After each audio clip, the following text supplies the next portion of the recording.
আসসালামু আলাইকুম। প্রিয় দর্শক, অন্য মঞ্চের আলাপ চাইতায় আপনাদের সকলকে আমন্ত্রণ জানাচ্ছি।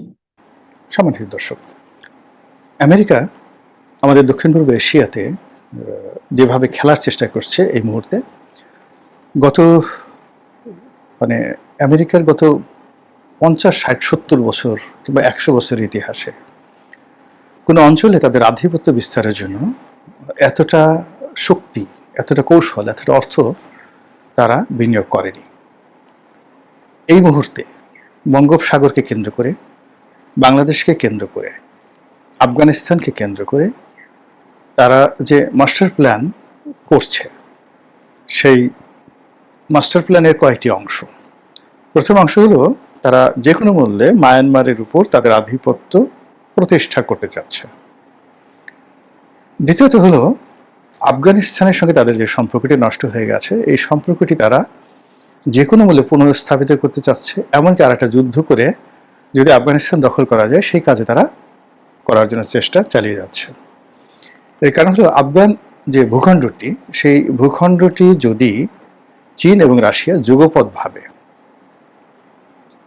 আমেরিকার বিরুদ্ধে ব্যবহার করে, সেক্ষেত্রে এই মুহূর্তে তাদের যে পাকিস্তান, বন্ধু পাকিস্তান, সেই পাকিস্তানের অখণ্ডতা থাকবে না, ছিন্ন বিচ্ছিন্ন হয়ে যাবে।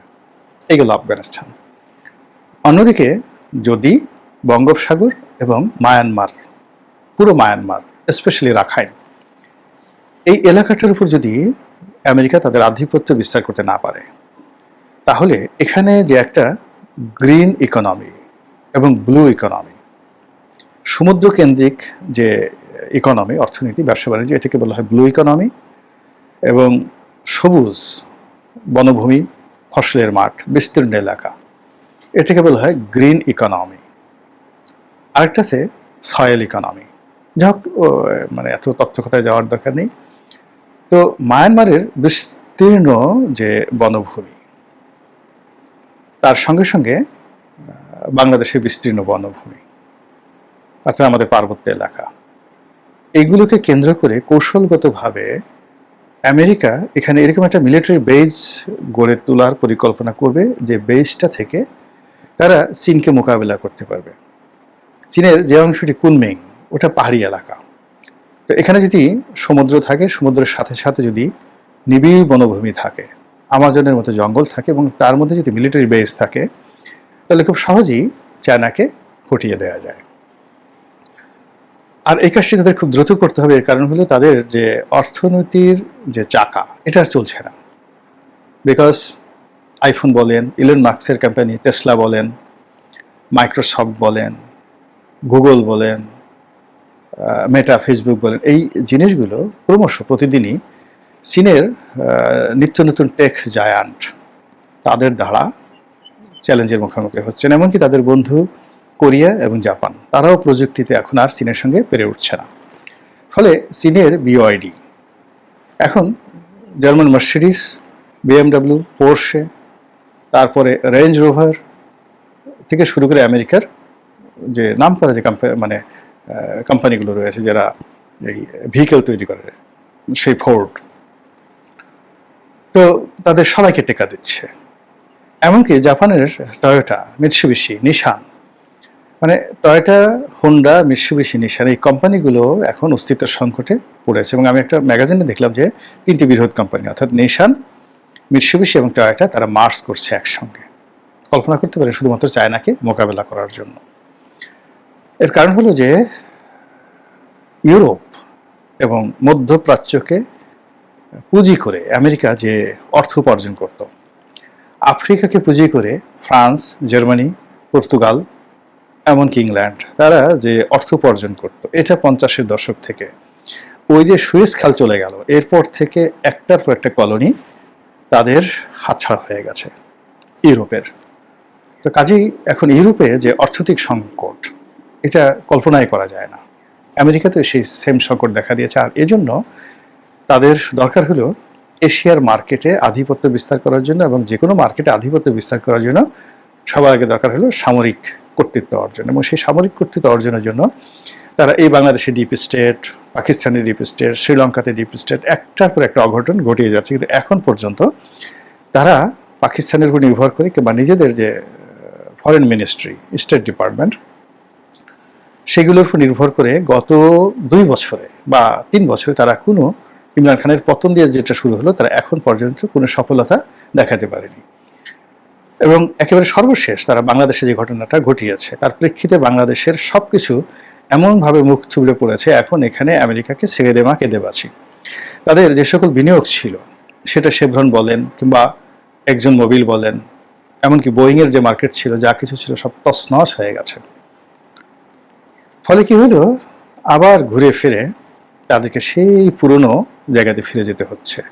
সেই তালেবান, সেই আফগান, সেই ওসামা বিন লাদেন, সেই ইন্ডিয়ার মোদি, যে খেলাটা শুরু হয়েছিল 2014-15 সনে, সেই পুরনো খেলাতে তারা আবার চলে যাচ্ছে। এবং তারই প্রেক্ষিতে একদিকে তারা যেমন সেই সৌদি আরবের সঙ্গে পাকিস্তানের একটা বন্ধুত্ব করিয়ে দিয়েছে, পাকিস্তানকে তারা অতীতের যে কোনো সময়ের চেয়ে ভালোবাসছে, এবং যেখানে সেখানে তারা পাকিস্তানের 2জন প্রধানমন্ত্রী বা 2জন রাষ্ট্রপতি তারা নিয়োগ করে দিয়েছে, একজন সেনাবাহিনী প্রধান আর একজন হলো সেই শাহবাজ শরীফ, যিনি পার্লামেন্টের মাধ্যমে নির্বাচিত প্রধানমন্ত্রী। কিন্তু কোনো ফল হচ্ছে না, না পাকিস্তানের স্ট্যাবিলিটি তৈরি করা যাচ্ছে, না ভারতকে ভয় দেখানো যাচ্ছে, না আফগানিস্তানের উপর কোনো চাপ তৈরি করা যাচ্ছে। উল্টো আফগানিস্তানে যারা লোকজন আছে, প্রায় 250 পাকিস্তানের সেনাবাহিনীর সদস্যদেরকে ধরে নিয়ে কাবুলে রীতিমতো টানিয়ে রেখেছে, কাপড় চোপড় খুলে ন্যাংটা করে টানিয়ে রেখেছে। এই মধ্যযুগীয় অপমান পুরো পাকিস্তান সেনাবাহিনীর মনোবল ভেঙে দিয়েছে। অনেকে বলার চেষ্টা করছেন যে পাকিস্তানের ঊর্ধ্বতন জেনারেলরা সেখানকার সেনাপ্রধান জনাব আসিফ মনির তাকে ঘেরাও করে রেখেছেন, ব্যারিকেড দিয়ে রেখেছেন, যে আপনার জন্য, আপনার অতিরিক্ত মার্কিন প্রীতির জন্য, যে তালেবানকে আমরা তৈরি করেছি, যে আফগানিস্তানকে আমরা প্রোটেকশন দিয়ে আসছি, যে আফগান মুজাহিদিনদেরকে আমরা সেই 80 দশক থেকে ট্রেনিং দিয়ে আসছি অ্যাগেনস্ট দ্য রাশিয়া, তারা আমাদের ট্রেনিং নিয়ে এবং আমেরিকার অস্ত্র নিয়ে এখন আমাদের উপর যেভাবে আক্রমণ চালাচ্ছে, এটা মোকাবেলা করার শক্তি আমাদের নেই। আর এই ঘটনা যখন চলছে পাকিস্তানের ইসলামাবাদে, করাচিতে, ঠিক সেই সময়টাতে আফগান পররাষ্ট্রমন্ত্রী তিনি দিল্লিতে চলে গেছেন, এবং দিল্লিতে গিয়ে তিনি যে হুমকি দিয়েছেন, যে কথাবার্তা বলেছেন, এবং তার সঙ্গে সঙ্গে দিল্লি কোনো প্রতিক্রিয়া ব্যক্ত করেনি। তখন জনাব ডোনাল্ড ট্রাম্প তিনি অদ্ভুত একটা মিথ্যা কথা বলে বসলেন, যেভাবে তিনি একেবারে ডাহা মিথ্যা কথা বলেন, ঠিক সেইভাবে তিনি মিথ্যা কথা বলে বসলেন যে নরেন্দ্র মোদীর সঙ্গে, আমার বন্ধু নরেন্দ্র মোদীর সঙ্গে আবার বন্ধুত্ব হচ্ছে, তার সঙ্গে আমার যে কথাবার্তা হয়েছে, সেই কথাবার্তার প্রেক্ষিতে তিনি আর রাশিয়া থেকে তেল কিনবেন না, আমাকে কথা দিয়েছেন, কাজেই তার সঙ্গে আবার নতুন করে বাণিজ্য শুরু করতে আমার কোনো অসুবিধা নেই। নরেন্দ্র মোদীর পক্ষ থেকে জাস্ট তার অফিস থেকে বলে দেওয়া হয়েছে যে এই বিষয়ে নরেন্দ্র মোদীর সঙ্গে তার কোনো টেলিফোনে আলাপই হয়নি। তো বোঝার চেষ্টা করুন যে দিল্লির সঙ্গে সম্পর্ক স্থাপন করার জন্য, নরেন্দ্র মোদীর সঙ্গে সম্পর্ক স্থাপন করার জন্য ডোনাল্ড ট্রাম্প রীতিমতো নাকে খত দিচ্ছেন।